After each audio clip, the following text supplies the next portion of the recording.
To the news. ముందుగా headlines. రాష్ట్ర ముఖ్యమంత్రి వైఎస్ జగన్మోహన్ రెడ్డి పరిపాలనలో ప్రజలకు అందుతున్న సంక్షేమాభివృద్ధి కార్యక్రమాలు వచ్చే ఎన్నికల్లో వైసీపీ పార్టీ విజయానికి ఎంతగానో దోహదపడుతున్నాయన్న పశ్చిమ నియోజకవర్గ వైసీపీ ఇన్ఛార్జ్ ఆసిఫ్. అభివృద్ధికి కేర్ ఆఫ్ అడ్రస్ గా తూర్పు నియోజకవర్గాన్ని మారుస్తున్న ఘనత అవినాష్ దే అన్న వైసీపీ యువనేత సిద్ధార్థ. ఎన్నికల కురుక్షేత్ర యుద్ధంలో 175కు 175 శాసనసభ, 25కు 25 లోక్సభ స్థానాల్లో గెలిపే లక్ష్యంగా ఉత్తరాంధ్ర నుంచి ఎన్నికల శంఖారావాన్ని పూరించిన సీఎం జగన్. రాష్ట్ర ముఖ్యమంత్రి వైఎస్ జగన్మోహన్ రెడ్డి పరిపాలనలో ప్రజలకు అందుతున్న సంక్షేమాభివృద్ధి కార్యక్రమాలు వచ్చే ఎన్నికల్లో వైసీపీ పార్టీ విజయానికి ఎంతగానో దోహదపడుతున్నాయని పశ్చిమ నియోజకవర్గ వైసీపీ ఇన్ఛార్జ్ ఆసిఫ్ తెలిపారు. పశ్చిమ నియోజకవర్గం చేపట్టిన గడప గడప కార్యక్రమాన్ని ప్రజల నుండి మంచి అపూర్వమైన స్పందన లభిస్తుందని చెప్పారు. పశ్చిమ నియోజకవర్గం ప్రాంతాలలో వైసీపీ పశ్చిమ నియోజకవర్గ 41వ డివిజన్ కార్పొరేటర్ ఇర్ఫాన్తో కలిసి వైసీపీ ఇన్ఛార్జ్ ఆసిఫ్ గడప గడప కార్యక్రమాన్ని నిర్వహించారు. 128వ సచివాలయ పరిధిలో గడప గడప వెళ్లి వైసీపీ చేపట్టిన సంక్షేమాభివృద్ధి కార్యక్రమాలను ప్రజలకు వివరించి వచ్చే ఎన్నికల్లో వైసీపీ అభ్యర్థిని గెలిపించాలని ప్రజలకు విజ్ఞప్తి చేశారు. ఈ సందర్భంగా పశ్చిమ నియోజకవర్గ వైసీపీ ఇన్ఛార్జ్ ఆసిఫ్ మాట్లాడుతూ రాష్ట్రంలో అధికారంలో ఉన్న వైసీపీ ప్రభుత్వం ఈ 5 ఏళ్ల పరిపాలనలో ప్రజలకు అనేక సంక్షేమాభివృద్ధి కార్యక్రమాలను అందించామని తెలిపారు.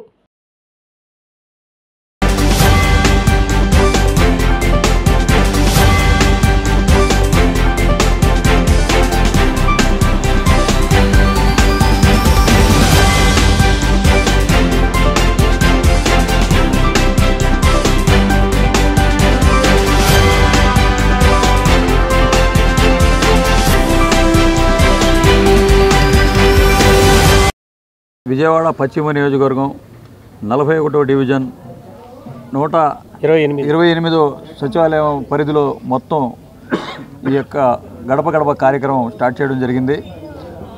అశేష స్పందనతో ప్రతి ఒక్కళ్ళు ముందుకు వచ్చి బ్రహ్మరథం పడుతున్నారు. తప్పకుండా మేము గెలిపించుకుంటాం, జగనన్న ప్రభుత్వమే మాకు కావాలి, మాకు సంక్షేమ పథకాలన్నీ అందాలంటే మాకు జగనన్నే ఉండాలయ్యా అని చెప్పి నేను చెప్పడం కాదు, ప్రజలతో మన పశ్చిమ నియోజకవర్గ ఇన్ఛార్జ్ అయినటువంటి ఆసిఫ్ గారి యొక్క నాయకత్వంలో 41 డివిజన్ 128వ సచివ పరిధిలో ఈరోజు గడప గడప తిరుగుతున్నాము. ప్రజలలో అశేష స్పందన, ప్రతి ఒక్కరూ మాకు మళ్ళా జగనే కావాలి, వారి యొక్క పథకాలు సంక్షేమాలు మాకు అందరూ అందుతున్నాయి, ఇంటి వద్దనే వాలంటీర్లు తీసుకొచ్చి మా చక్కగా పొద్దున్నే లేవి ఇస్తున్నారు. అభివృద్ధికి కేర్ ఆఫ్ అడ్రస్ గా తూర్పు నియోజకవర్గాన్ని మారుస్తున్న ఘనత అవినాష్ దే అని వైసీపీ యువనేత సిద్ధార్థ అన్నారు. దేవినేని అవినాష్ చొరవతో తూర్పు నియోజకవర్గంలో రోడ్లు, డ్రైన్లు సమస్య పూర్తిగా పరిష్కారం అయ్యాయని తెలిపారు.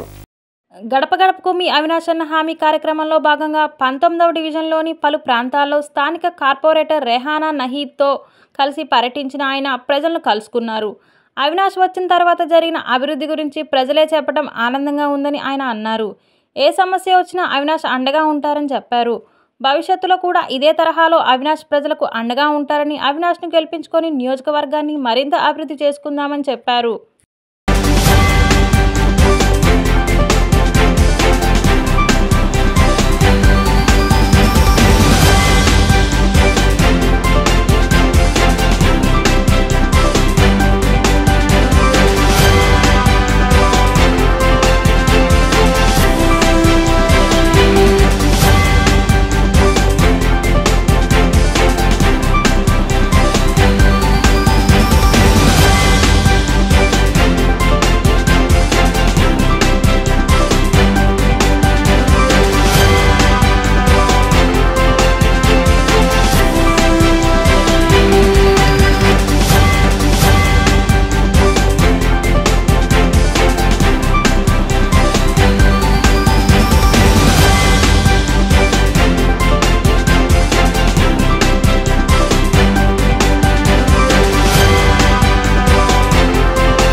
రాష్ట్రంలో రానున్న ఎన్నికల కురుక్షేత్ర యుద్ధంలో 175కు 175 శాసనసభ, 25కు 25 లోక్సభ స్థానాల్లో గెలిపే లక్ష్యంగా ఉత్తరాంధ్ర నుంచి ఎన్నికల శంఖారావాన్ని పూరించేందుకు వైఎస్ఆర్సీపీ అధ్యక్షుడు సీఎం వైఎస్ జగన్మోహన్ రెడ్డి సిద్ధమయ్యారు. ప్రజాక్షేత్రంలో వైఎస్ఆర్సీపీని టీడీపీ అధ్యక్షుడు చంద్రబాబు ఒంటరిగా ఎదుర్కోలేక జనసేన సహా వివిధ పార్టీలు జెండాలతో జతకట్టి కుటుంబాలను చీల్చుతూ పండుతున్న కుట్రలు కుతంత్రాలను చిత్తు చేసి విజయబేరి మోగించడానికి పార్టీ శ్రేణులను సిద్ధం చేయడానికి ఆయన నడుం బిగించారు. సిద్ధం పేరుతో రాష్ట్రంలో 4 ప్రాంతాల్లో 4 చోట్ల పార్టీ శ్రేణులతో భారీ బహిరంగ సభలు నిర్వహించాలని నిర్ణయించారు. ఇందులో భాగంగా మొదటి సభను ఉత్తరాంధ్రలోని విశాఖపట్నం జిల్లా భీమిలి నియోజకవర్గం సంగివలసలో శనివారం నిర్వహించారు. ఈ సభకు ఉత్తరాంధ్రలోని 34 నియోజకవర్గాల నుంచి భారీ ఎత్తున పార్టీ నేతలు కార్యకర్తలు హాజరయ్యారు. సుమారుగా 15 ఎకరాల స్థలంలో ఈ భారీ బహిరంగ సభకు ఏర్పాట్లు చేశారు. ఈ సభలో పార్టీ కార్యకర్తలను ఉద్దేశించి ముఖ్యమంత్రి జగన్ ప్రసంగించారు. ఈ యుద్ధంలో చంద్రబాబు సహా అందరూ ఓడాల్సిందే అని అన్నారు. మరో 25 ఏళ్ల పాటు మన జైత్రయాత్రకు శ్రీకారం చుడుతున్నామని చెప్పారు. మన మేనిఫెస్టోలో 99% హామీలను నెరవేర్చాం. చంద్రబాబుకు ఒంటరిగా పోటీ చేసే ధైర్యం లేదన్నారు. అందుకే దత్తపుత్రుణ్ణి వెంట వేసుకుని తిరుగుతున్నాడు. గత ఎన్నికల్లో వచ్చిన 23 స్థానాలు కూడా టీడీపీకి రావు. 175 స్థానాల్లో పోటీ చేసేందుకు కూడా వారికి అభ్యర్థులు లేరు అని విమర్శించారు. చేసిన మంచిని నమ్ముకునే మీ బిడ్డ ఎన్నికలకు వెళ్తున్నాడని సీఎం జగన్ పేర్కొన్నారు.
ఆధ్యాత్మిక ప్రాంతంగా వెలుగొందుతున్న సత్యనారాయణపురంలో లోక కళ్యాణార్థం చేపట్టిన గణపతి హోమం, నవగ్రహ హోమం, లక్ష్మీ నరసింహ హోమం, సుదర్శన హోమం, రాజమాతాంగి హోమం, బగళాముఖి హోమం, ప్రత్యంగిర హోమాలు ఫలప్రదం కావాలని ప్లానింగ్ బోర్డు ఉపాధ్యక్షులు సెంట్రల్ ఎమ్మెల్యే మల్లాది విష్ణు ఆకాంక్షించారు.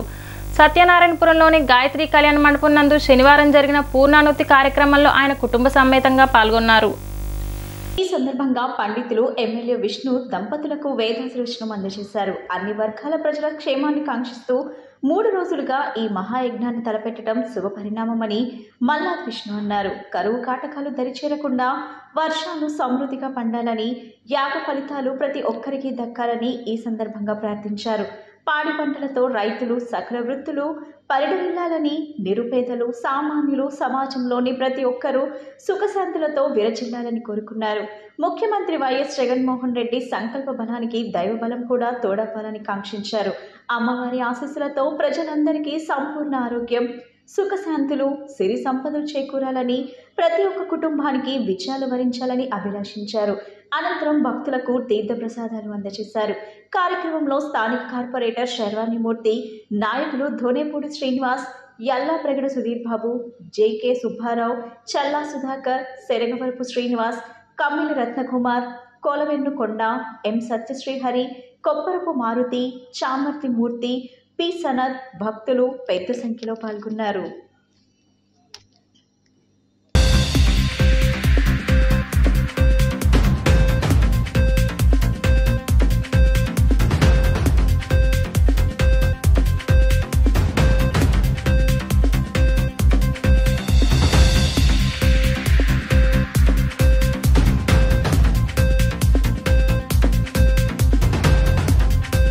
గాయత్రి కళ్యాణ మండపంలో లోక కళ్యాణార్థం కొంతమంది మిత్రులందరూ కూడా కలిసి అనేక హోమాలను చేయడం జరిగింది. మరీ ముఖ్యంగా లక్ష్మీ గణపతి హోమం, ప్రత్యంగర దేవత, అలాగే మృదుల మూర్తి, ఇట్లాగే ప్రత్యంగిని, ఇలాగ 6 హోమాలని ఈరోజు ఇక్కడ గాయత్రి కళ్యాణ మండపంలో చేయడం జరిగింది. మిత్రులందరూ కూడా కార్పొరేటర్ మూర్తి గారు కానీ ఈ చుట్టుపక్కల ఉన్నటువంటి ప్రముఖులందరూ కూడా వచ్చారు. ముఖ్యంగా ఏంటంటే ఇలాంటి హోమాల ద్వారా, ఆధ్యాత్మికమైనటువంటి కార్యక్రమాల ద్వారా ప్రజలందరికీ మంచి జరగాలి అనేది ఒక ఆలోచన. కాబట్టి ఈరోజు ఈ హోమాల ద్వారా విజయవాడ నగరంలో ఉన్నటువంటి ప్రజలందరికీ, అలాగే ప్రభుత్వానికి, జగన్మోహన్ రెడ్డి గారు అందరికీ కూడా మంచి జరగాలి అని చెప్పి ఈ కార్యక్రమాన్ని తీసుకోవడం జరిగింది. కేంద్రంలో అధికారంలో ఉన్న బీజేపీ ప్రభుత్వ పరిపాలనలో దేశంలో ఉన్న 74 మంది ముస్లిం వర్గాలకు చెందిన వివిధ ప్రముఖులకు పద్మశ్రీ అవార్డు ఇచ్చి సత్కరించడంతో ఎంతో అభినందనీయమని రాష్ట్ర మైనార్టీ మోర్చా కార్యదర్శి షేక్ బాజీ తెలిపారు. ఎంతో ప్రతిష్టాత్మకమైన అవార్డులను ముస్లిం వర్గాలకు ప్రతిభ కనపరిచిన వారికి అవార్డులను ఎంపిక చేసి ఇవ్వటం మంచి శుభపరిమాణమని చెప్పారు. బీజేపీ రాష్ట్ర కార్యాలయంలో ఏర్పాటు చేసిన విలేకరుల సమావేశంలో షేక్ బాజీ మాట్లాడుతూ రాష్ట్రానికి చెందిన మాజీ ఉపరాష్ట్రపతి ముప్పవరపు వెంకయ్యనాయుడు, ప్రముఖ హీరో చిరంజీవికి పద్మవిభూషణ్ అవార్డులు దక్కడంతో ఎంతో ఆనందంగా ఉందని పేర్కొన్నారు.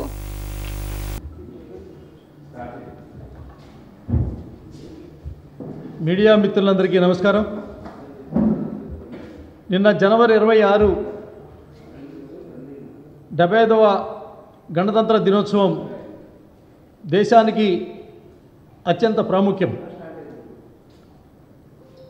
భారత ప్రధాని నరేంద్ర మోడీ గారి నేతృత్వంలో భారత ప్రభుత్వం పద్మవిభూషణ్, పద్మభూషణ్, పద్మశ్రీల యొక్క అవార్డుల యొక్క ప్రకటన జరిగింది. గర్వకారణం ఆంధ్రప్రదేశ్ చెందినటువంటి పెద్దలు మాజీ ఉపరాష్ట్రపతి శ్రీ ముప్పవరపు వెంకయ్యనాయుడు గారికి పద్మవిభూషణ్ ఇవ్వటం మన యొక్క తెలుగు జాతిని మనం గౌరవించినట్లు, అదేవిధంగా ప్రముఖ తెలుగు సినీ యాక్టర్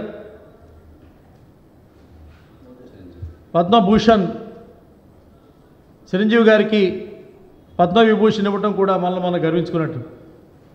అయితే ఈ యొక్క పత్రికా సమావేశంలో ముఖ్యమైనటువంటి అంశం ఏంటంటే, భారత ప్రధానిగా నరేంద్ర మోడీ గారు అధికారం చేపట్టిన తర్వాత దాదాపు ఈ 10 సంవత్సరాల్లో 74 మంది ముస్లింలకి పద్మశ్రీలు ఇవ్వడం జరిగింది.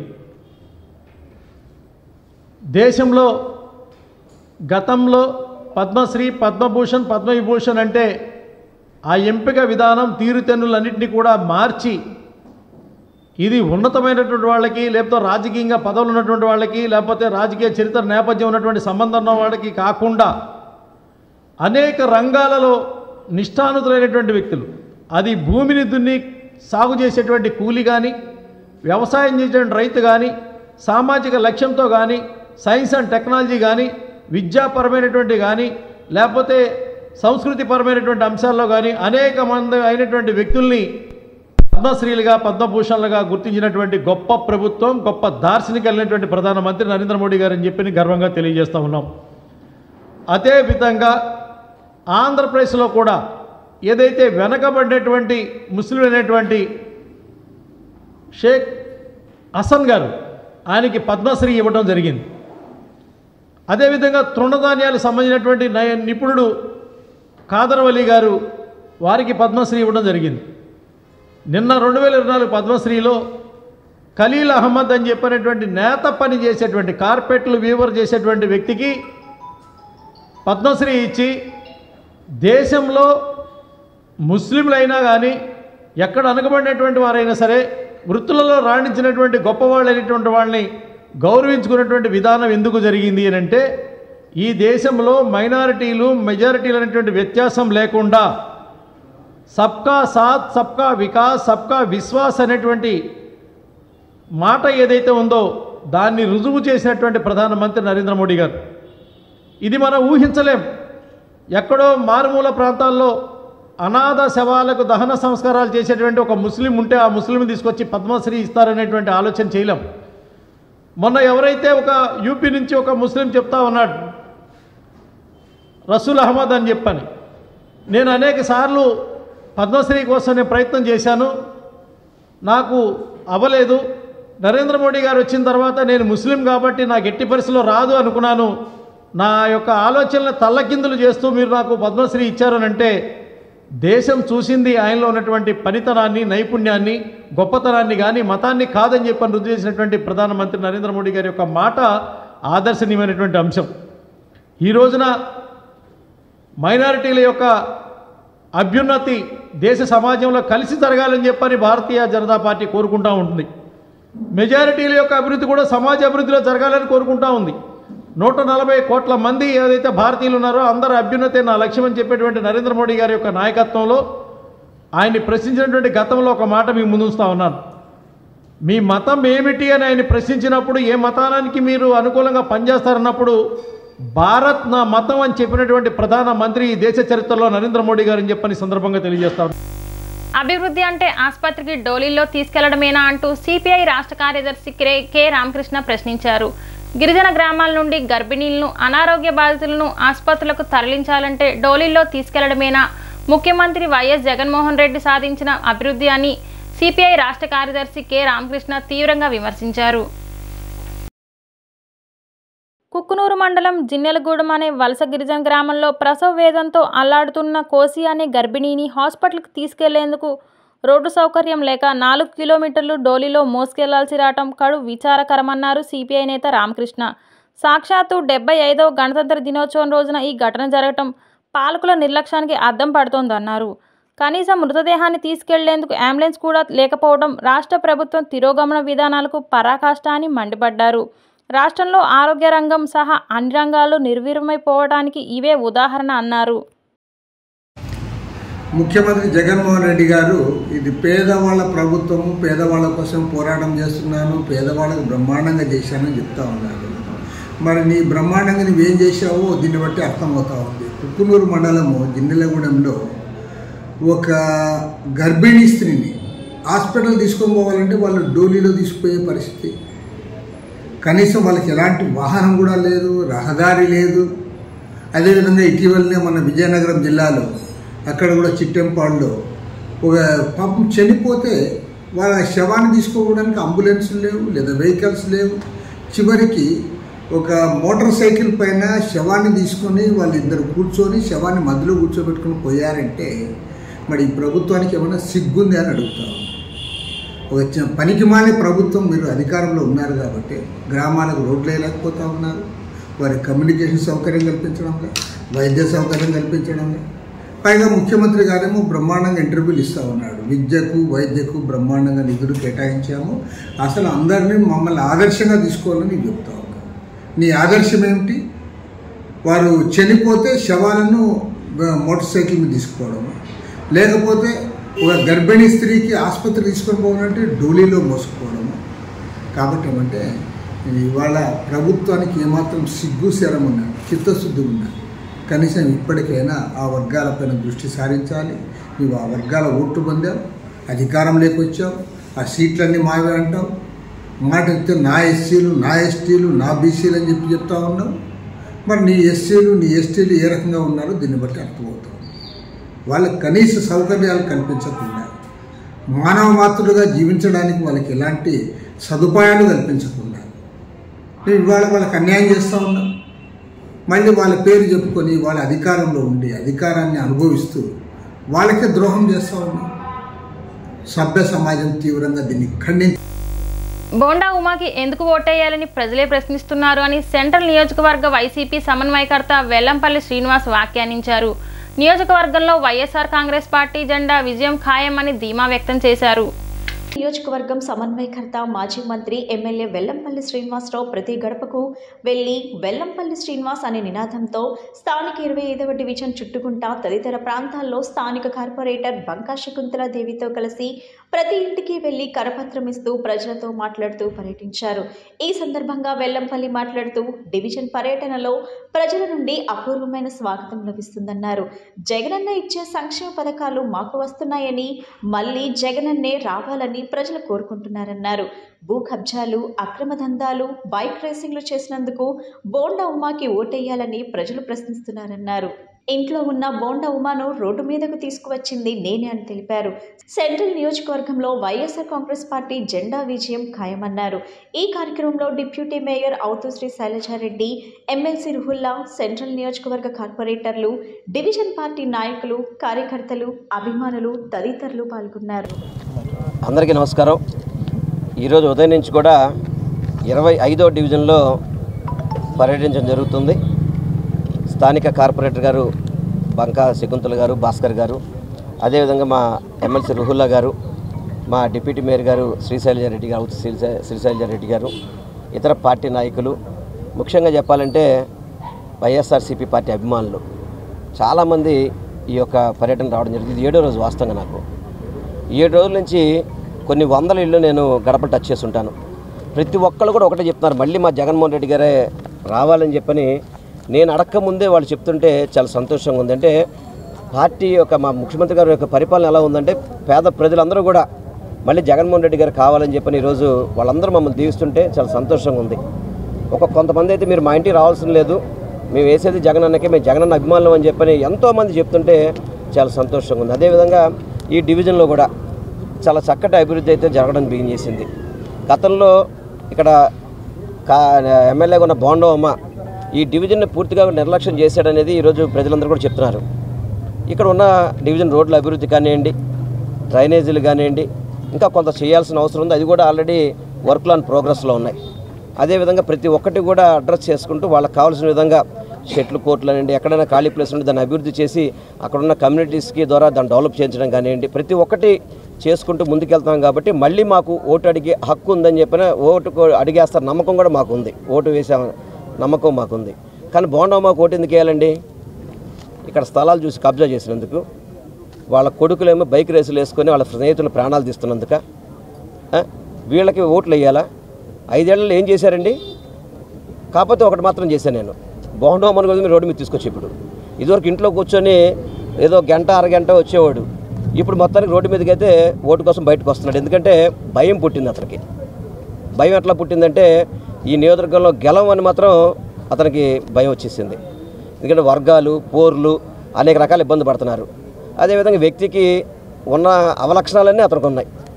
అవసరమా మనకి బోండా ఇక్కడ అని చెప్పి వాళ్ళ ప్రజలు నోటి నుంచి వచ్చే వాకు. అందుకని ఈ నియోజకవర్గంలో అత్యధిక మెజార్టీతో మా జగనన్న ఒక ఆశీర్వాదంతో, ఈ యొక్క ప్రజానిక ఆశీర్వాదంతో చక్కగా ఇక్కడ మంచి మెజార్టీతో గెలుస్తామని మాత్రం మీ అందరికీ నేను తెలియపరచుకుంటాను. 25వ డివిజన్లో మరి మాజీ మంత్రివర్యులు, పశ్చిమ నియోజకవర్గ శాసనసభ్యులు, అలాగే సెంట్రల్కి అభ్యర్థిగా వచ్చినటువంటి వెల్లంపల్లి శ్రీనివాసరావు గారి ఆధ్వర్యంలో, అలాగే స్థానిక కార్పొరేటర్ గారు బంకా శకుంతల గారి ఆధ్వర్యంలో మరి ప్రతి ఒక్క గుమ్మం కూడా టచ్ చేసాం. ప్రతి ఒక్క గుమ్మంలో కూడా జగనన్న ఏదైతే ప్రవేశపెట్టిన పథకాలన్నీ కూడా అందుతున్నాయి, మాకెక్కడా కూడా ఇబ్బంది లేదని చెప్తా ఉన్నారు. ఇది కాదా గవర్నమెంట్ మీద ఉన్నటువంటి అభివృద్ధి చేసిన దాని మీదే ప్రజలందరూ కూడా ఇవాళ గ్రీవియన్స్ చెప్తా ఉన్నారు. ఎందుకంటే గతంలో గడప గడప చేశాము, లేకపోతే డివిజన్ వైజ్గా అభివృద్ధులు కావచ్చు, లేదా నియోజకవర్గంలో అభివృద్ధి కావచ్చు, ప్రతి ఒక్కటి కూడా డైరెక్ట్గా వాళ్ళకి అందించేటువంటి వెసులుబాటు కల్పించిన గౌరవ ముఖ్యమంత్రి గారు కూడా ప్రత్యేకమైన ధన్యవాదాలు.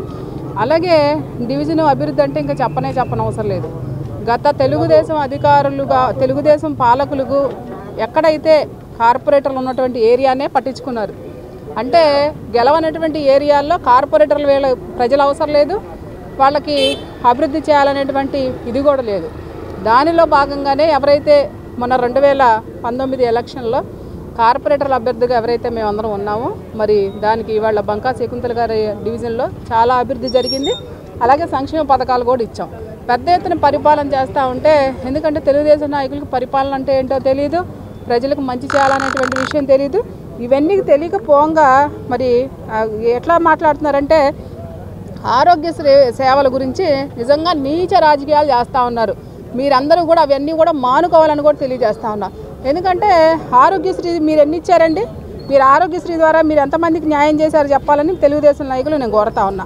సుమారుగా 1150 హాస్పిటల్స్ ఏవైతే ఉన్నాయో దానిలో ఆరోగ్యశ్రీ ఏదైతే జగనన్న సురక్ష 2వ ఫేజ్లో మరి సుమారుగా 25 లక్షల రూపాయలు వెసులుబాటు కల్పించిన గౌరవ ముఖ్యమంత్రి గారికి ప్రజలు నిరాదరణ పడతా ఉన్నారు. గతంలో మరి ఏదైతే మన గవర్నమెంట్ హాస్పిటల్లో జరిగినటువంటి విధి విధానాలు ఎలా ఉన్నాయో ఇవాళ ఎలా ఉన్నాయో మీరందరూ కూడా చూసి మాట్లాడాలని తెలియజేస్తా ఉన్నాం. ఎందుకంటే తెలుగుదేశం నాయకులు గొప్పలుగా చెప్తా ఉంటారు, ఎందుకంటే వాళ్ళకు అనుకూలంగా పేపర్లు ఉన్నాయి. జగన్మోహన్ రెడ్డి గారికి ఈ పేపర్లు అవసరం లేదు, ఏమీ అవసరం లేదు, మీడియా అవసరం లేదు. ప్రజల యొక్క పరిపాలన ఎలా చేస్తూ ఉన్నారు, ప్రజలు చెప్పేటువంటి మాటలు చాలు. ఎందుకంటే నిన్న తెలుగుదేశం నాయకులు మాట్లాడుతూ ఉన్నారు, ఆరోగ్యశ్రీ ఏదైతే ఉన్న సంబంధించిన హాస్పిటల్కి బకాయిలు చెల్లించలేదని చెప్పి తెలుగుదేశం నాయకులు వాళ్ళకున్నటువంటి మీడియాలో కావచ్చు, వాళ్ళకున్నటువంటి పేపర్లో కావచ్చు దాన్ని బోతద్దంలో పెట్టి చూపిస్తూ ఉన్నారు. ఎవరైతే ఆ తెలుగుదేశం నాయకులు ఉన్నారో మీకు అందరికీ ఒకటే చెప్తా ఉన్నాం, ఆరోగ్యశ్రీకి సంబంధించినటువంటి మెరుగైన సదుపాయాలు మీ గవర్నమెంట్లో ఎక్కువ జరిగినాయా, మా గవర్నమెంట్లో ఎక్కువ జరిగినాయా అని అడుగుతా ఉన్నాం. ఈరోజు సెంట్రల్ నియోజకవర్గంలో 25వ డివిజన్లోని 94వ సచివాలయంలో ఎమ్మెల్యే అభ్యర్థి వెల్లంపల్లి శ్రీనివాస్ గారు మరియు డిప్యూటీ మేయర్ గారు మరియు వైసీపీ కార్యకర్తలు, నాయకులు, అభిమానులు అందరూ పాల్గొనడం జరిగింది. మరి గడపకు వెళితే ప్రజలు మాకు హారతులు పడుతున్నారు. మరి మా ముఖ్యమంత్రి జగన్మోహన్ రెడ్డి గారు మహిళలకు పెద్దపీట వేశారు, చేయూతవని, ఆసరావని, ఇళ్ల పట్టాలవని. మరి అంతేకాకుండా పిల్లలు చదువుకోవడానికి కూడా విద్యను అమ్మఒడి దగ్గర నుంచి వసతి దీవెన, విద్యా దీవెన, ఫీజు రెమినెన్స్ అలా ప్రతి పథకము కూడా టైం టు టైం ఇవ్వడం జరిగింది. అందుకనే ప్రజలందరూ కూడా చాలా సంతోషంగా ఉన్నారు. మరి ఈ కార్యక్రమానికి విచ్చేసిన వారందరికీ ధన్యవాదాలు తెలియజేస్తాను. సీఎం జగన్ పాలన పట్ల ప్రజానికం హర్షం వ్యక్తం చేస్తున్నారని, రాబోయే ఎన్నికల్లో సీఎంగా జగన్ చేసేందుకు రాష్ట్ర ప్రజానికం సిద్ధంగా ఉన్నారని వైసీపీ తూర్పు ఇన్ఛార్జ్ దేవినేని అవినాష్ కుటుంబీకులు చెప్పారు. గడప గడపకు మీ అవినాష్ అన్న హామీ కార్యక్రమంలో భాగంగా 11వ డివిజన్లో అవినాష్ సోదరి క్రాంతి స్థానిక నేతలతో కలిసి పర్యటించారు. ప్రభుత్వం అందిస్తున్న పథకాలను వివరిస్తూ స్థానిక ప్రజా సమస్యలను అడిగి తెలుసుకున్నారు.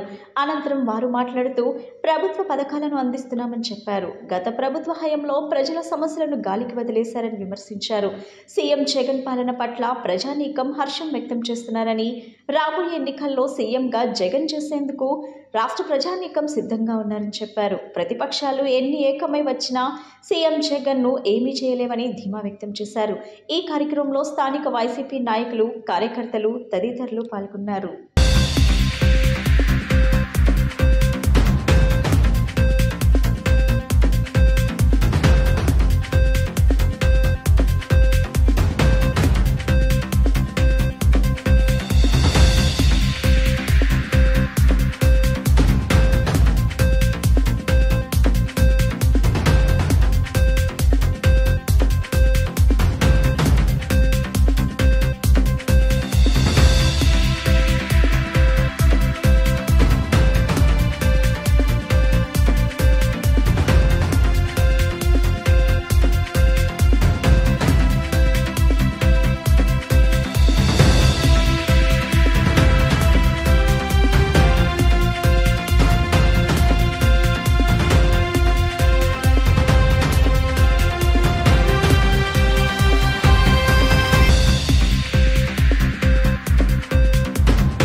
శతాబ్దాల క్రితమే సమాజానికి సుపరిపాలన అందించిన శ్రీకృష్ణ దేవరాయలను ఆదర్శంగా తీసుకోవాలని శ్రీకృష్ణ దేవరాయల ట్రస్ట్ ప్రతినిధి ఈశ్వర్ రాయల్ తెలిపారు. రాష్ట్ర ప్రభుత్వం శ్రీకృష్ణ దేవరాయలు జయంతిని అధికారంగా జనవరి 27వ తేదీన నిర్వహించుకునే విధంగా ప్రకటనలు చేయాలని డిమాండ్ చేశారు. శ్రీకృష్ణ దేవరాయల విగ్రహ అభివృద్ధి తమ రాయలసేనకు అప్పగించాలని కోరారు. రాయల 533వ జయంతి ఉత్సవాలను నగరంలోని కృష్ణానది తీరానున్న ఆయన విగ్రహం వద్ద ఘనంగా నిర్వహించారు. రాయలసేన నేతృత్వంలో జరిగిన ఈ కార్యక్రమంలో నిర్వాహకులు ఈశ్వర్ రాయల్, మాజీ ఎమ్మెల్యే ఎలమంచిలి రవి, కాపు కార్పొరేషన్ చైర్మన్ అడపాశేషు, వైసీపీ రాష్ట్ర నాయకులు ఆకుల శ్రీనివాస్ కుమార్, వివిధ రాజకీయ పార్టీల నాయకులు, వ్యాపారవేత్తలు, ప్రముఖ న్యాయవాదులు పాల్గొని శ్రీకృష్ణదేవరాయల విగ్రహానికి పూలమాలలు వేసి నివాళులర్పించారు. ఈ సందర్భంగా ఈశ్వర్ రాయల్, ఎలమంచిల రవి, ఆకుల శ్రీనివాస్ కుమార్, అడపా శేషు మాట్లాడుతూ విజయనగర సామ్రాజ్య చక్రవర్తి శ్రీకృష్ణదేవరాయలు మంచి పరిపాలన అందించారని, అలాంటి పరిపాలన నేటి ప్రభుత్వాలు ఆదర్శంగా తీసుకొని ప్రజలకు మంచి చేయాలని కోరారు. నేటి యువత శ్రీకృష్ణదేవరాయలను ఆదర్శంగా తీసుకొని సమాజానికి పేరు ప్రఖ్యాతులు తీసుకురావాలని సూచించారు. విజయనగర సామ్రాజ్య చక్రవర్తి, యుద్ధరంగం నందు ఓటమి ఎరగనివాడు, సాహితీ సమరాంగణ సార్వభౌముడు శ్రీకృష్ణదేవరాయల యొక్క 553వ జయంతి సందర్భంగా విజయవాడ నగరం నందు మన కృష్ణా నది ఒడ్డునున్న ఆయన విగ్రహాన్ని దగ్గర జయంతి వేడుకలు జరపడం జరిగింది. ఈ వేడుకలు ప్రతి సంవత్సరం మేము జరుపుతూనే ఉన్నాము. కాకపోతే మా యొక్క డిమాండ్ ప్రభుత్వానికి కృష్ణదేవరాయల జయంతి ప్రభుత్వ అంటే వాళ్ళ ఆలోచన ప్రకారం ఫిబ్రవరి 16 అని చెప్పి చెప్తున్నారు, కొంతమంది జనవరి 17 అని చెప్తున్నారు. మేము రాయలసీమ ద్వారా కాపు చరిత్ర సంకలన సమితి అనే ఒక సంస్థ ద్వారా ఎంక్వైరీ చేస్తే శ్రీకృష్ణదేవరాయల కూతురు మోహనాంగి అన్న ఆవిడ రాసిన మారీచి పరిణయం గ్రంథంలో తిథులు నక్షత్రాలను బట్టి ఈరోజు వచ్చింది. ఇక ముందు జనవరి 27 ఆయన జయంతి జరుపుకోవాలని నిర్ణయించుకున్నాము. అలాగే ప్రభుత్వం కూడా ఈ రోజుని ఆయన జయంతిని అధికార లాంఛనాలతో జరపాలని ఈరోజు ఆంధ్ర భోజుడు అని పిలువబడే శ్రీకృష్ణదేవరాయలు గారి 533వ జయంతి కార్యక్రమాన్ని ఇంతమంది ఇన్ని సంవత్సరాలైనా మరి వారిని గుర్తుపెట్టుకుని ఈ రోజున కార్యక్రమాన్ని ఈ రోజుకి కార్యక్రమాన్ని నిర్వహించడం చాలా సంతోషించదగ్గ విషయం. ఆయన ఒక స్ఫూర్తి ప్రదాతగా ఈ సమాజానికి యువతకి కనపడుతున్నాడు. ఆయన 20 ఏళ్ల వయసులోనే మరి రాజ్యాధికారాన్ని చేపట్టి ఎన్నో మొఘలాయుల మీద ఎన్నో యుద్ధాలు చేసి వాళ్ళని ఈ దేశం నుంచి తరిమివేసిన ఘనత శ్రీకృష్ణదేవరాయలకు దక్కుద్ది. శ్రీకృష్ణదేవరాయలు కాలం స్వర్ణయుగంగా చెప్పుకుంటూ ఉంటారు. మరి ఏ ప్రభుత్వాలు వచ్చినా ఎవరు వచ్చినా శ్రీకృష్ణదేవరాయల పాలన జరుగుతుందని, రామరాజ్యం అని ఎట్లా అంటారు, శ్రీకృష్ణదేవరాయల పాలన కూడా అట్లా కొనియాడటం నేటి యువత కూడా, నేటి రాజకీయాల్లో ఉన్న వ్యక్తులు కూడా మరి ఆయన్ని కొనియాడటం జరుగుతూ ఉంది. ఈరోజు కృష్ణదేవరాయలు గారికి సంబంధించినటువంటి కార్యక్రమానికి ఈశ్వరరాయలు గారికి వారి బృందం మొత్తానికి ఇక్కడికి విచ్చేసినటువంటి పెద్దలు అందరికి కూడా పేరు పేరున ధన్యవాదాలు తెలియజేస్తా ఉన్నాం. మరి రీసెంట్గా ఒక 3 రోజుల క్రితం ఒక రిప్రజెంటేషన్ కూడా కృష్ణదేవరాయలు గారి పేరు మీద ఈశ్వరరాయలు గారు ఇవ్వటం జరిగింది. అటు రాయలసీమలో కానీ ఇటు కానీ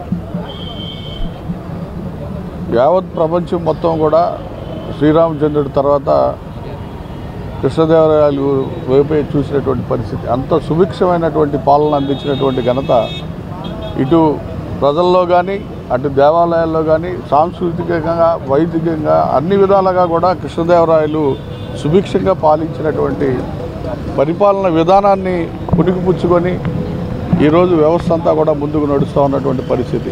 శ్రీకృష్ణదేవరాయలు గారి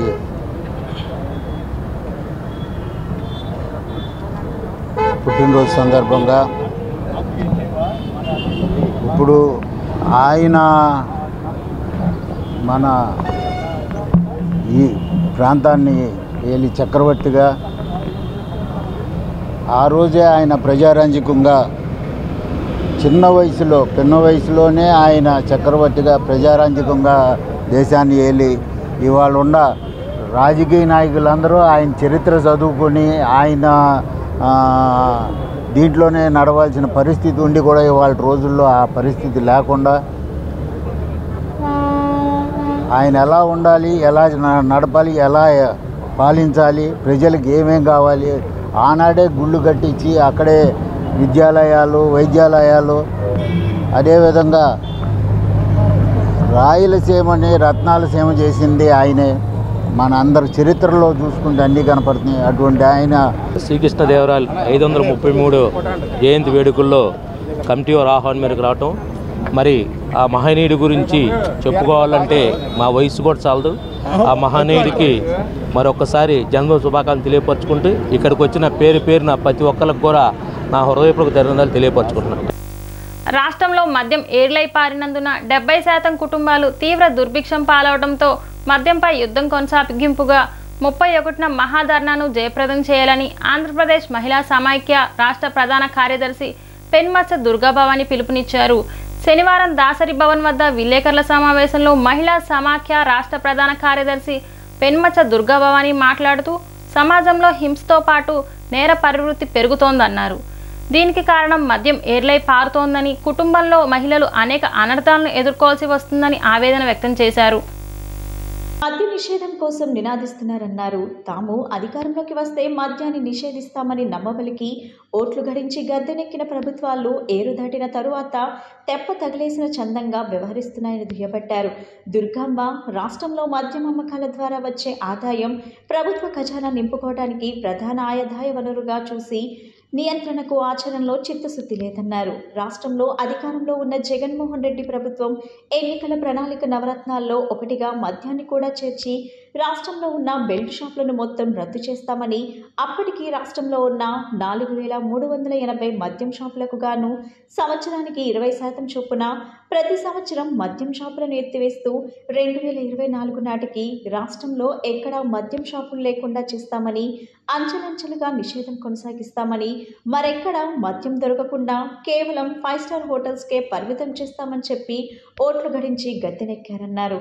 నూతన మద్యం పాలసీ పేరుతో షాపులను తగ్గించినట్లే తగ్గించి టెండర్ల ప్రక్రియను లేకుండా చేసి పాత మద్యం బ్రాండ్లను రద్దు చేసి ప్రభుత్వం తన సొంత తయారీ బ్రాండ్లతో నాసిరకం మద్యం తయారు చేస్తూ మద్యం రేట్లు పెంచి అమ్మకాలు సాగిస్తూ స్వయంగా షాపులను నడుపుతూ 65,000 కోట్ల ఆదాయాన్ని గడిస్తూ ఖజానాను నింపుకుంటుందని పేర్కొన్నారు. ప్రభుత్వం అబ్కారీ శాఖ నుండి అప్పు తీసుకోవడం కోసం రాష్ట్రాన్ని 25 సంవత్సరాలకు మద్యాన్ని తాకట్టు పెట్టి అప్పు తెచ్చిందని తెలిపారు. మద్యం నియంత్రణ చేయకపోగా ఇంకా మద్యం అమ్మకాలను ప్రోత్సహించడం దుర్మార్గమన్నారు.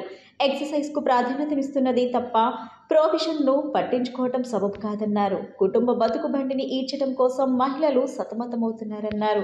ఈ నేపథ్యంలో మద్యం నియంత్రణ ద్వారా మహిళల జీవితాల్లో మార్పులు తెస్తామన్న జగన్మోహన్ రెడ్డి గారు ఇచ్చిన మాట నిలబెట్టుకోవాలని, మద్యాన్ని వనరుగా చూడకుండా అనేక అనర్థాలకు కారణమైన మద్యాన్ని నిషేధించాలని కోరుతూ ఆంధ్రప్రదేశ్ మహిళా సమైక్య ఆధ్వర్యంలో 31న మద్యంపై యుద్ధం అంటూ మహాధర్నా కార్యక్రమాన్ని జయప్రదం చేయాలని పిలుపునిచ్చారు. ఆంధ్రప్రదేశ్ మహిళా సమాఖ్య ఆధ్వర్యంలో ఇవాళ ఈ ప్రెస్ మీట్ ఏర్పాటు చేయడం జరిగింది. ఈ ప్రెస్ మీట్లో పాల్గొన్న వారు నేను ఆంధ్రప్రదేశ్ మహిళా సమాఖ్య ప్రధాన కార్యదర్శి దుర్గాభవన్ నా పేరు. నాతో పాటు ఆంధ్రప్రదేశ్ మహిళా సమాఖ్య రాష్ట్ర ఆర్గనైజింగ్ కార్యదర్శి పంచదార దుర్గాంబ గారు, రాష్ట్ర కార్యవర్గ సభ్యులు ఓర్స్ భారతి గారు, బంకా ఝాన్సీ గారు ఈ విలేకరుల సమావేశంలో పాల్గొంటా ఉన్నాం. ఇవాళ రాష్ట్రంలో మద్యం ఏర్లై ప్రవహిస్తూ ఉంది. 170% కుటుంబాలు మద్యం వల్ల అనేక అనర్థాలను ఎదుర్కొంటూ ఉన్నాయి. జగన్మోహన్ రెడ్డి గారు అధికారంలోకి వచ్చే ముందు నేను అధికారంలోకి వచ్చిన వెంటనే రాష్ట్రంలో మద్యాన్ని అంచెలంచెలుగా నియంత్రిస్తాను, 2024 ఎలక్షన్ నాటికి మద్యాన్ని ఎక్కడికి సామాన్యులకు అందుబాటులో లేకుండా కేవలం 5 స్టార్ హోటల్స్కే పరిమితం చేస్తానని చెప్పేసి వాగ్దానం చేసి నవరత్నాల్లో మద్య నిషేధాన్ని చేర్చి గద్దెనెక్కారు. ఇవాళ ప్రభుత్వం ఇంకా 2-3 నెలల్లో ఈ కాల పరిమితి కూడా తీరిపోతూ ఉంది. కానీ ఇప్పటివరకు కూడా రాష్ట్రంలో ఎక్కడ మద్య నిషేధం కోసం ప్రభుత్వం పూనుకున్న దాఖలాలు కల్పించట్లేదు. ఇంకా పైన అంతకుముందున్న బ్రాండ్లు కొత్త బ్రాండ్లు తీసుకొచ్చారు. ఈ పాత మద్యాన్ని తీసివేయటం, కొత్త మద్యాన్ని తీసుకురావడం, అందులో కల్తీ మద్యాన్ని ప్రోత్సహించే పరిస్థితితో పాటు ఏదైతే నాసిరకం మద్య తయారీ కేంద్రాలను కూడా ఇటీవల కాలంలో పెంచడం జరిగింది. అంతకుముందు జగన్మోహన్ రెడ్డి గారు అధికారంలోకి వచ్చినప్పుడు రాష్ట్రంలో 118 బ్రాండ్లు ఉంటే ఇవాళ ఆ 118 బ్రాండ్లు అన్నింటినీ తీసేసి కేవలం 25 బ్రాండ్లు ఉంచి ఈ తీసివేసిన బ్రాండ్ స్థానంలో తన అన్యాయాలతో కొత్త బ్రాండ్లు తీసుకొచ్చి మద్యం తయారీ కేంద్రాలని విచ్చలవిడిగా ఆంధ్రప్రదేశ్లో ఏర్పాటు చేయడం జరిగింది. దానివల్ల మద్య అమ్మకాలు కొనసాగుతూ ఉన్నాయి. ఆ మద్యం తాగిన కుటుంబాలు ఇవాళ తీవ్ర అనారోగ్యం పాలవుతున్న విషయం ప్రత్యక్షంగా కనిపిస్తూ ఉంది. ఇటీవల కాలంలో ఆంధ్రప్రదేశ్ మహిళా సమాఖ్య ఆధ్వర్యంలో మేము మద్యం షాపులని పరిశీలించిన సందర్భంలో చాలా అంశాలు బయటకు వచ్చాయి. అంతకుముందు రాష్ట్రంలో ఉన్న ఆదాయానికి 3 రెట్లు ఆదాయం పెరిగినట్టు క్లియర్గా కనిపిస్తూ ఉంది. ఇవాళ కేవలం మద్యం అమ్మకాల ద్వారా వచ్చే ఆదాయం దాదాపు 65,000 కోట్ల రూపాయలకి చేరుకుంది. కానీ ప్రభుత్వంలో జమ చేసింది మాత్రం 32,000 కోట్లు మాత్రమే. అయితే మిగతా 37,000 కోట్లు ఎవరు తింటున్నారు అనేది అర్థం కాని ప్రశ్నగానే మిగిలిపోయింది. ఓ పక్క సంక్షేమ పథకాలని చెప్తున్నారు, రెండో పక్క ప్రజల సంక్షేమాన్ని పూర్తిగా దెబ్బతీసే విధంగా, ఆరోగ్యాలు పాడే విధంగా ప్రభుత్వం ఇలాంటి దుశ్చర్యలకు పాల్పడుతూ ఉంది. అంతకుముందున్న టెండర్ ప్రక్రియని జగన్మోహన్ రెడ్డి గారు రద్దు చేశారు. కానీ ఆ టెండర్ ప్రక్రియ రద్దు చేసి సంవత్సరానికి 20% మద్యం షాపులు నేను నిషేధిస్తానని చెప్పారు. జగన్మోహన్ రెడ్డి గారు ఎన్నికల ముందు వాగ్దానంలో భాగంగా మద్యాన్ని అంచెలంచెలుగా నియంత్రిస్తానని చెప్పడం జరిగింది. కానీ ఆయన వచ్చిన తర్వాత ఇంతవరకు దాదాపు 4 సంవత్సరాలు 9 నెలలు అవుతున్నా కానీ ఇంతవరకు కూడా మద్యాన్ని పెంచి పోషిస్తున్నారు తప్పితే తగ్గించే విధానం ఎక్కడా కనిపించే పరిస్థితి లేదు. ముఖ్యంగా జగన్మోహన్ రెడ్డి గారు అనుచరులే సొంత బ్రాండ్తో మద్యాన్ని తయారు చేయించి వాళ్లే అమ్మే పరిస్థితి తీసుకొచ్చారు. మరి వేల కోట్ల రూపాయలు ఆదాయం జగన్మోహన్ రెడ్డి గారు ఇంటికెడుతుందనేది అందరికీ తెలిసిన విషయం. మద్యం వల్ల అనేకమైన అనర్థాలు జరుగుతున్నాయని చెప్పి ఒకవైపు ప్రభుత్వ సర్వేల్లోనే చెప్తూనే మద్యాన్నే పెంచి పోషించే విధంగా జగన్మోహన్ రెడ్డి గారు తీసుకెడుతున్నారు. మరి మద్యం వల్ల మహిళలపై అత్యాచారాలు కానివ్వండి, అలాగే మహిళలపై దాడులు, అలాగే చదువుకునే పిల్లలు పక్కదారి పట్టే పరిస్థితి, ఇలా అనేకమైన విధానాలు జరుగుతున్నాయి. ముఖ్యంగా మహిళలు వితంతులు అవడానికి కారణం కూడా మద్యం వల్ల అనేకమైన రోగాల బారిన పడి మరి మగవారు చనిపోవడం వల్ల జరుగుతుందని చెప్పి మన ప్రభుత్వ సర్వేల్లోనే చెప్పడం జరిగింది. అయినా కానీ జగన్మోహన్ రెడ్డి గారు దీని మీద ఎలాంటి చర్యలు తీసుకోపోగా మరి మద్యంపై వచ్చే ఆదాయం వల్లే ప్రభుత్వం నడుస్తుందనే విధంగా మద్యాన్ని పెంచిపోయి. బులెటిన్ ముగించే ముందు ముఖ్యాంశాలు మరొకసారి. రాష్ట్ర ముఖ్యమంత్రి వైఎస్ జగన్మోహన్ రెడ్డి పరిపాలనలో ప్రజలకు అందుతున్న సంక్షేమాభివృద్ధి కార్యక్రమాలు వచ్చే ఎన్నికల్లో వైసీపీ పార్టీ విజయానికి ఎంతగానో దోహదపడుతున్నాయన్న పశ్చిమ నియోజకవర్గ వైసీపీ ఇన్ఛార్జ్ ఆసిఫ్. అభివృద్ధికి కేర్ ఆఫ్ అడ్రస్ గా తూర్పు నియోజకవర్గాన్ని మారుస్తున్న ఘనత అవినాష్ దే అన్న వైసీపీ యువనేత సిద్ధార్థ. ఎన్నికల కురుక్షేత్ర యుద్ధంలో 175కు 175 శాసనసభ, 25కు 25 లోక్సభ స్థానాల్లో గెలిపే లక్ష్యంగా ఉత్తరాంధ్ర నుంచి ఎన్నికల శంఖారావాన్ని పూరించిన సీఎం జగన్. డి న్యూస్ కి సమాప్తం.